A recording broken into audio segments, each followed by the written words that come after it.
मोहम्मद यूनुस बड़े घबराए हुए थे। ने देखा कि नरेंद्र मोदी ने उनको रिसीव किया तो इतना कोई लंबा चौड़ा आई कांटेक्ट नहीं दिया। थोड़ा सा नरेंद्र मोदी को बहुत अच्छे से अंदाज़ा है कि आपने जब किसी भी ग्लोबल शख्सियत को मिलना होता है, फ्रेंच प्रेसिडेंट को मिलें, ट्रंप को मिले या किसी और को मिले, तो बड़े अंदाज से मिलते हैं, बड़े एक रख रखाव से मिलते हैं। लेकिन जहाँ पे कोल्ड शोल्डर दिखाना हो, बड़ी जैसे वो कहते हैं ना, थोड़ा रूड एटीट्यूड दिखाना हो, तो वहाँ पे एक और अंदाज से मिला जाता है। मुझे याद है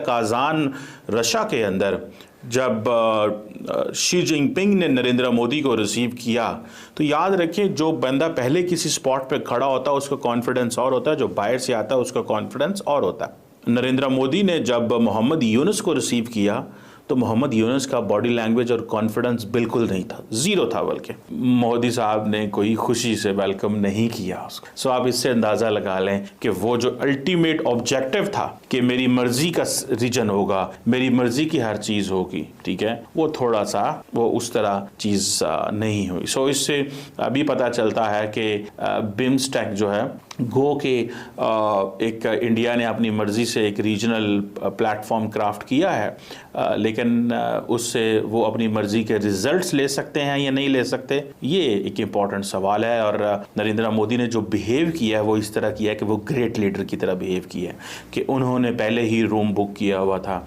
उसी रूम के अंदर मोहम्मद यूनुस आके मिले हैं, उसी रूम के अंदर म्यांमार के जनरल आके उनसे मिले हैं। सो इट मीन्स कि आप मुझे मिलने आए, मैं बड़ा हूँ, मैं आपको देता हूँ।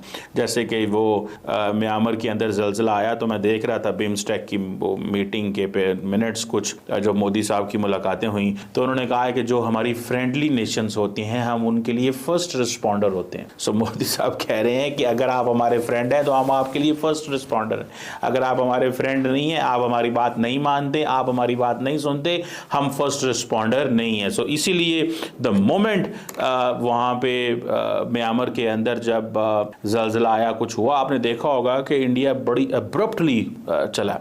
पाकिस्तान ने भी एड वगैरह भेजी है म्यांमार को वहाँ पे, लेकिन ऑब्वियसली उस स्केल और उस लेवल की नहीं है, लेकिन फिर भी खित्ता है, कुछ ना कुछ तो आपने भेजना ही होता है, ऐसे थोड़ा होता है कि आप नहीं भेजते। बहरहाल सवाल ये पैदा होता है कि ये इस सिचुएशन थी जिस सिचुएशन में मुलाकात जो है वो हुई। अब अगर देखा जाए कि लार्जली किन इश्यूज के ऊपर बात हुई और क्या नरेंद्र मोदी ने सवाल जवाब वहां पे उठाए और मोहम्मद यूनुस ने क्या सवाल जवाब किए, सबसे पहला तीर नरेंद्र मोदी ने मारा और वो तीर ये था कि भाई तुम बताओ कि वहां पे माइनॉरिटीज की क्या सिचुएशन है। ये इंडिया ने माइनॉरिटीज वाला जो कार्ड है ये पहले रखा होता, ये पहला हथियार है कि जनाब हमें बताएं हमारे हिंदुओं का बांग्लादेश में क्या हाल है, क्या आप बांग्लादेश के हिंदुओं की रखवाली करेंगे, क्या आप उनको रिस्पेक्ट देंगे और क्या आप उनको प्रोटेक्ट करेंगे, और जो वाकयात हुए हैं जिनमें हिंदुओं को टारगेट किया गया है क्या उसकी इन्वेस्टिगेशन करेंगे। ये एक तलवार है जो नरेंद्र मोदी ने बांग्लादेश के ऊपर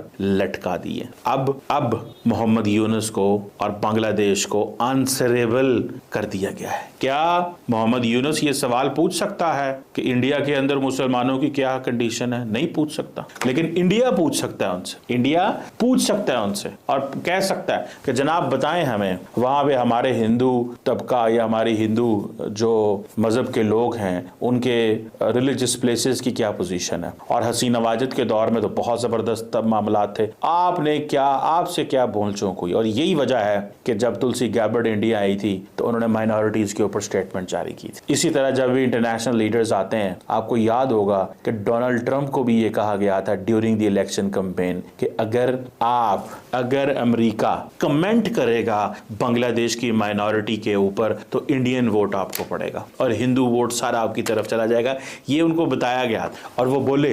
और इंडिया, देखिए, इंडिया कैन एब्सोल्युटली इन्फ्लुएंस क्यों नरेंद्र मोदी अमेरिका जाके विवेक रामास्वामी और उनके वालिद से मिलते हैं? बिकॉज उनको पता है कि ये मेरा कनेक्शन, ये लोग जो हैं ये अमेरिका के डिसीजन मेकिंग जो बॉडीज हैं, ऑपरेटर्स है या डिसीजन मेकर्स के बहुत करीब हैं। सो मुझे इनके साथ अच्छे ताल्लुकात रखने चाहिए। सो पहला सवाल ही मोहम्मद यूनुस से ये किया कि आप जनाब बताएं हमें कि हमारी माइनॉरिटीज का क्या हाल है, हमारे लोगों का वहां पे क्या हाल है। और वहां पे फिर सारी बातें क्लैरिफिकेशन, दिस दैट, ये वो मोहम्मद ये इंडिया। अब देखिए इंडियन मीडिया किसको हाईलाइट करेगा? इंडियन मीडिया हाईलाइट करेगा मोहम्मद यूनुस से क्लैरिफिकेशन मांग ली गई, मोहम्मद यूनुस को कटारे में खड़ा कर लिया, नरेंद्र मोदी ने अपने हिंदुओं की बात रख दी। अब ये चीज जो है वो सामने आएगी और जारी बात है मोहम्मद यूनुस ने भी इग्नोर थोड़ी करना था, मोहम्मद यूनुस ने भी अपनी मर्जी की बातें करनी है। और उसमें उन्होंने सबसे ये पहले ये कहा कि जनाब शेख हसीना वाजिद को कब एक्स्ट्राडाइट करेंगे और वो क्यों वहां पे है, आप क्यों हमें नहीं दे रहे, हम नोट वर्बेल जारी कर रहे हैं, आपने हसीना वाजिद को क्यों रखा? अब ये सवाल का जवाब भी उतना ही मुश्किल है जितना पिछले सवाल का जवाब है कि हिंदुओं के साथ कैसा ट्रीटमेंट है, क्योंकि जारी बात है नरेंद्र मोदी आंसरेबल तो होंगे इस पे, इंडिया आंसरेबल तो है, बांग्लादेश अगर कुछ कहता है तो लेकिन मैं इस बात की 100% गारंटी दे सकता हूं कि नरेंद्र मोदी कभी भी शेख हसीना वाजिद को नहीं भेजेंगे, कभी भी। उसकी वजह यह है कि that's not how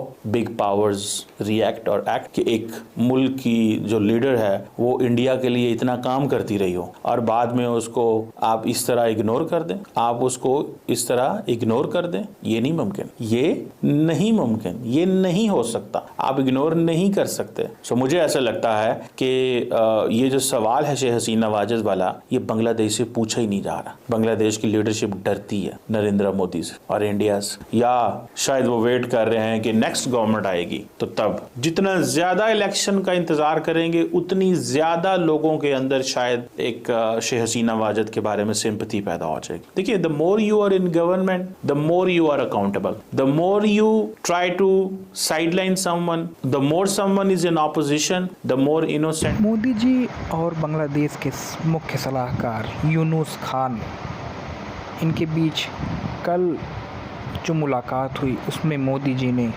Yunus Khan की बैंड बजा दी और उन्होंने डायरेक्ट कहा कि बांग्लादेश में हिंदुओं पे जो हमले हो रहे हैं जिहादियों के द्वारा वो बंद होना चाहिए और जो भी हिंदू वहाँ पे रहते हैं वो सुरक्षित रहने चाहिए। ठीक है, ऐसे ही वीडियो हम लेकर आते रहते हैं, तो सब्सक्राइब करिए, लाइक करिए और शेयर करिए। धन्यवाद।